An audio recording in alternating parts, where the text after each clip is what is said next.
This is how I made over $500,000 online at 16 years old, and this is what allows me to come to Miami on a random Tuesday, book my Airbnb within like 5 minutes notice. My boy hits me up, okay, not 5 minutes, but book my Airbnb, book the plane ticket, and we come out here 16, take a week off of school, whatever, fuck all that shit. But yeah, here's the whole story. Stay tuned. Yo, what's up? In this video, I'm gonna be telling you guys the whole story, breaking down everything, how I achieved over $500,000 in sales at only 16.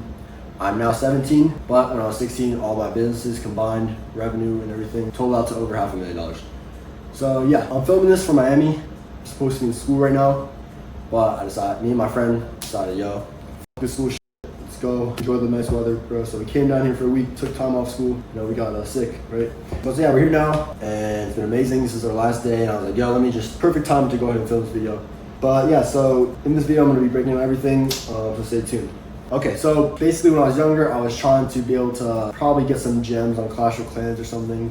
So I would go and buy these iTunes gift cards. And to get these iTunes gift cards, I need to work. So I was thinking, let me help my neighbors out with random miscellaneous stuff. So I would walk my neighbors' dogs for like $5, take care of their gardening, like water their plants or whatever, pet sit, rake leaves, shovel snow, like you name it, I probably did it, man.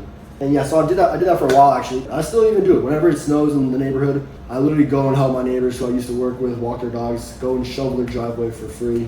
So I'm just thinking, I'm blessed to be in a position where I'm young and can give back, so I go ahead and do that. I probably shouldn't even mention that, but I just need to help them out. So yeah, my first business really was neighborhood services, I guess you'd call it. I did all the dog walking stuff, and then it probably got around COVID is when I really started to look more into online stuff. Had a lot of extra time on my hands. I saw other people making money online and stuff, so I was like, yo, let me look at this, give this a try. And so I think initially I started off with affiliate marketing. I saw some kid online talking about he made 10K. Figured out that was all kind of a Ponzi scheme after, but basically I was using ClickBank, I'm pretty sure, and just trying to do offers, pay Instagram accounts to go ahead and post these offers, whatever. That never worked. I know that works, but not in that traditional way from what I've seen, because I actually know some people who make some bank running affiliate stuff. Just not in the traditional way that you maybe see with ClickBank or whatever. But so yeah, so COVID, I did a software, I created a program, but it was very niche, low ticket, very low ticket, and the thing is, the thing with it was that people kind of bought just off the price really, and so it was just kind of a race to the bottom, who could get the cheapest. I'm not gonna get too deep into that. But yeah, from that I probably made total maybe probably 1,000 combined, but there were a decent amount of expenses with that. And yeah, I wasn't doing any crazy numbers with that. That was very beginning, and that took up a lot of time. But at the time, I thought it was so cool. I could sit home, do work, and get paid. I didn't have to go out, help do this and that. Before that, actually, I did reselling. I used to try to resell these hype items, like all this stuff from these cook groups is what they were called. They're still around. They're not as prevalent now, but back over COVID, that's probably peak, maybe. Those were popping. And so I tried doing some of the reselling stuff. I got some bots and stuff to try and bot out drops and stuff, but none of that worked for me either. I also did try to do some trading. At the time, I think now at this point I was probably 9th grade, I believe, or 8th or 9th grade I was doing trading.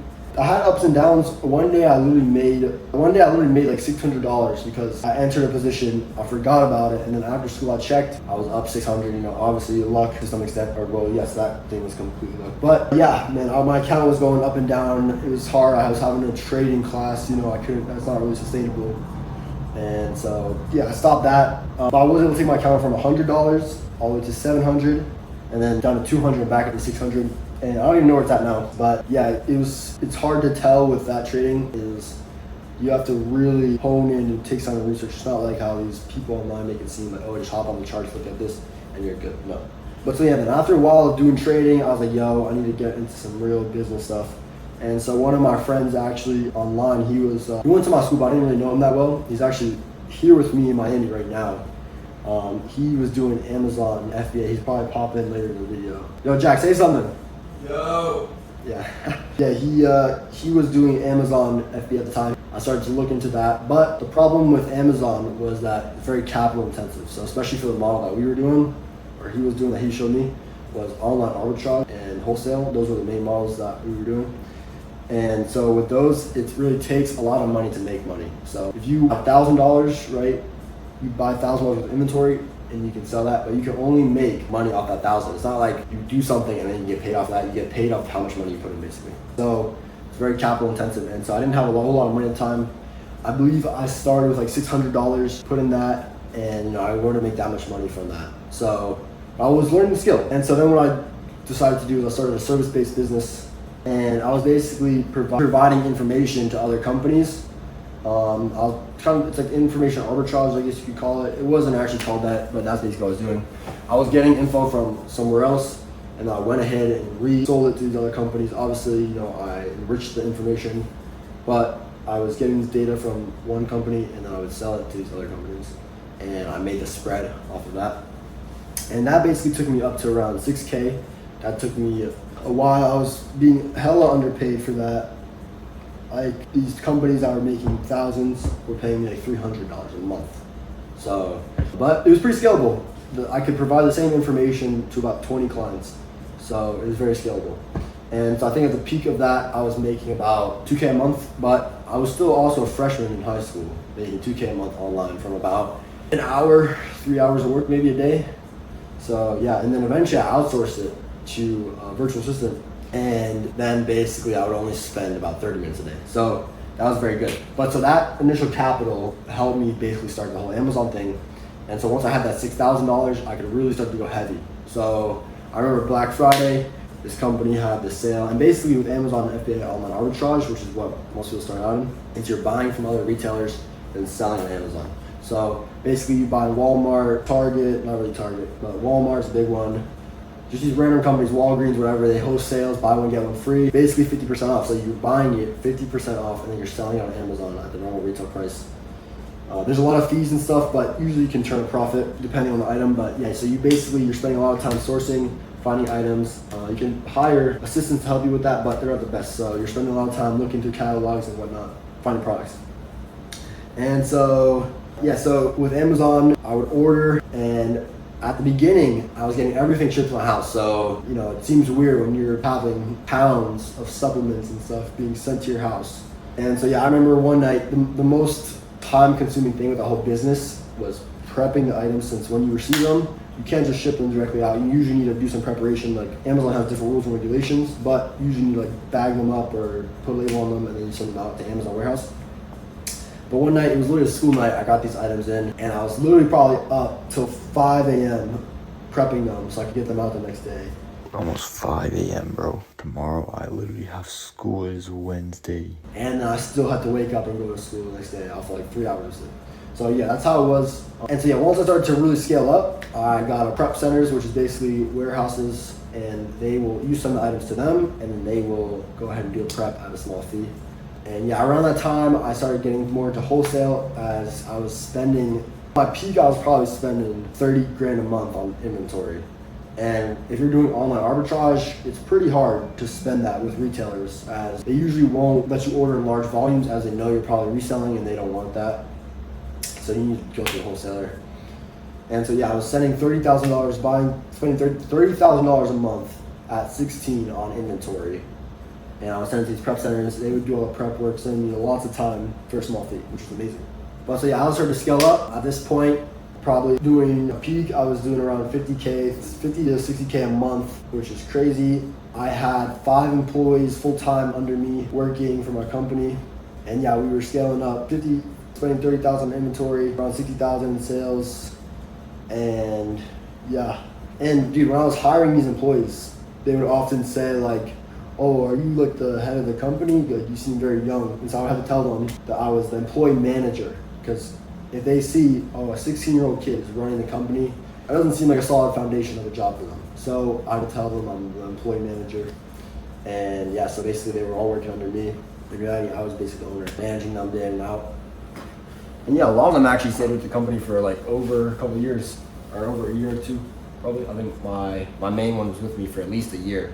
And so yeah, so with Amazon, I scaled that all the way up to around 450K within my first year, really going hard. Obviously, it took some time though. I was doing it before, but I didn't have money. But then my first year of actually going all in, stopping my service-based business and just focusing on Amazon, 450K in revenue, which is crazy.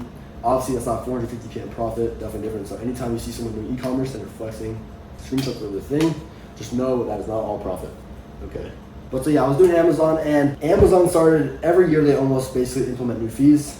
And they can do that because they're the largest platform, the largest marketplace in the whole entire world. So if you're a seller, no matter what, you're gonna keep selling there if they're bringing you money. So yeah, every year they basically increase fees, and I was like, yo, these fees are getting out of hand. Like, fuck this. And so I dropped all the Amazon stuff, and that's how I came to where I am now, from e-commerce, drop shipping, I guess you could say branded drop shipping, where I'm working on actually building a real brand. And so my thought process with this is like, with Amazon, you're kind of a glorified reseller in my eyes. You're buying other people's products and selling them. You're really not creating any value. You're kind of just leeching off the availability of products and whatnot. And so over time, you'll lose these opportunities, and it really doesn't make sense for the company not to sell them themselves. So once the company comes on, you're kind of fucked. So yeah, I was like, okay, let me go ahead and actually build my own brand, build some long-term value. So that brings me to where I am today, where I'm now. Just started this new store 2 months ago, a little under 2 months ago, and I believe we've already done 60K in revenue. This is my first brand really doing it. Obviously, you know, I've invested in mentors and stuff, which is why my learning curve has been much faster. And dude, let me tell you something, mentors over courses or anything all day, man. You'll learn, you get targeted advice from a mentor versus a course. Yeah, you'll learn. A lot of the courses also, you can just find the same stuff on YouTube, man. Trust me, I've literally spent $10,000 plus on online education. I'm gonna make a video on that, breaking down the lessons and stuff, not today. But yeah, you can usually almost always find the same information on YouTube for free. Especially now, bro, we're in a time of abundant information. There's information everywhere. You look something up, the whole YouTube videos, hour-long things for free, showing you, breaking everything down, numbers this, numbers that. Basically, for a lot of businesses, obviously there's certain super niche ones where you won't find something, but for a lot of businesses, there's plenty of advice online. Okay. Another thing, going back to Amazon, is I also felt I wasn't developing that many skills from it. Wasn't learning marketing or any of that. That's why I say it's kind of glorified reselling. Amazon brings you the traffic, these brands, people are already buying, you're just supplying the product. So I was like, yo, let me try this branded dropshipping, e-commerce, whatever. I don't like to say dropshipping because a lot of those dropshipping guys have a bad stigma around them. And a lot of them are kind of frauds. Especially here in Miami, there's a lot of frauds. So I was just, you see behind doors, man, these people are poor. They don't actually have results. They just show off, make money from the course. And my first 1K day, I hit within a month in the brand. And then now I'm hitting 1K consistently. And I actually hit my first 2K day last week, which was pretty crazy. And my margins are really high for e-com. On my 2K day, I think they were around 50%, which was insane. They're around average, maybe 30, pretty sure.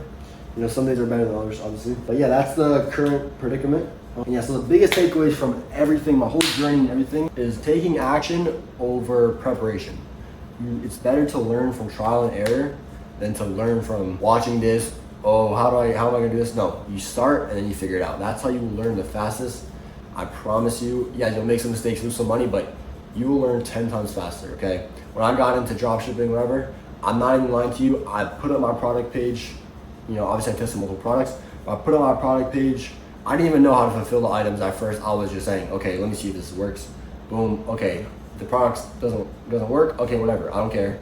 Chances are most times it's not gonna work. So, especially when you're first starting, okay, like I'm not even worried about how I'm sourcing it, okay? Once I start getting sales, now I'm learning, okay, this is how I need to source it, whatever. And obviously if it does really well, you're gonna need to know how to source it. And let's say you can't source it, you'll figure out a way and make it work. But it's not worth it putting the time, oh, how do I get it, this. No, you start, you see some results, and then you really learn how to do it. Yeah, so like I see when I'm talking or trying to tell other people, you can really see the way people think is like, I was trying to explain the whole model to my friend, and he was talking about, okay, so where do I get it from? What if they want to do a return? Like all this, bro, you haven't even sold a product yet. Like don't worry about that along the way. You'll figure it out. Let's say for example you do something. Let's say this product is successful and you can't fulfill it. Okay, cancel the orders. Boom. Like it's really not that complicated. Okay, another thing is you want to learn skills, man. Obviously it can be good to get some quick money. But a lot of those times with quick money is that it won't last forever. So you really need to learn skills. If you can learn and develop good skills, you will always be paid. Another thing, I don't need to say all that. But yeah, so that's the story. How I made over $500,000 at 16. Again, to reiterate, that is not profit. Revenue and profit are two different things. I do have a decent amount for my age. Obviously, I'm doing really well. For me, how I see it, and I would say most kids, I don't want to say, but yeah, pretty crazy. You know, I'm able to come here, take trips like this, spend money, and honestly, nothing. Spending this money, it doesn't harm me in any way. Like, my life doesn't change if I spend this money. Like, there's no difference in the quality of my life in a sense. I'm able to come here, take trips like this. I think my boy hit me up 2 days before, boom, next day, booked the flights, booked the Airbnb, dropped like probably over 3K total this whole trip. And yeah, that's the whole beauty about doing this online shit while you're young. Also, dude, start while you're young, bro, because older people will respect you so much more and get you so much farther than if you're old and you have money, bro. Like, I remember this was during my taxes and stuff last year. I was talking to a lawyer who specialized in Amazon, and just him hearing that I was 16 and I had done all this, he gave me so much respect. He was like, oh man, you know, I like that you're young and hustling. I'm gonna make sure to help you out. My assistant's gonna email you and we're gonna schedule a call tomorrow to talk. And so really just goes to show people will respect you if you're young, hustling. You don't even have to have results, bro. Just being young and being in that mindset, you'll gain so much respect from people. I don't want to make this video too long, but yeah, just keep hammering, bro, and you will find success. And even if you don't find success, you will learn a tremendous amount and build great skills, okay? Hope this video provided you some value. If it did, give me a follow. Instagram at DFDoesIt, TikTok at DFDoesIt. Yeah, I hope this helped you guys out. Life can change fast, bro. I know people who literally went from broke, this is not in this, but just hustling business in general, went from broke to making 100K over summer. Like, one of our friends that was here just was visiting us today. I was like just with this today. He was broke, boom, after summer has over 100K. So life can change fast, bro. Put in time, take risks, and yeah, every mistake, every loss is a lesson, bro. You'll always, if you can learn to take away something from everything you do, you will always be improving. So hope this video helped. And yeah, it's the story of how I made over $500,000 at 16 years old. Thank you for watching. This is the boy right here. This is here's the one who's showing me Amazon. How long is this video, bro? 30 minutes? That's not bad. I'll clip it up. I don't know, it's a tripod thing. Let me just glass on the floor. This is the setup we got. Boom. I'm over here. There's like no lights in here. Okay, there we go. This is the room right here. Obviously, you know, bathroom over there. Got this amazing view over here. And look, bro, all we have is laptop. We're able to print out here, bro. But yeah, you probably, if you watching this video, you probably seen some of my TikToks and stuff. I don't know, there's a bunch of police, but you probably seen some of my TikToks and whatnot. This is the crib. I'm about to go rip the M4. Yes, it's a rental, bro. And all those videos of me here with a car, they're rentals. Don't get that mistaken. I do not own these cars. They're our rentals, bro. I don't live here or anything now, but probably gonna move here after being here for just a week, bro. It's crazy out here. So many connections. I literally have met like at least 4 or 5 millionaires while I'm here. So, and I'm not even going to special places to meet these people. You just end up meeting them, bro. It's crazy. I hope this video helped you guys. Like, subscribe, whatever. If you want, follow my journey. I don't know. Yeah, appreciate it.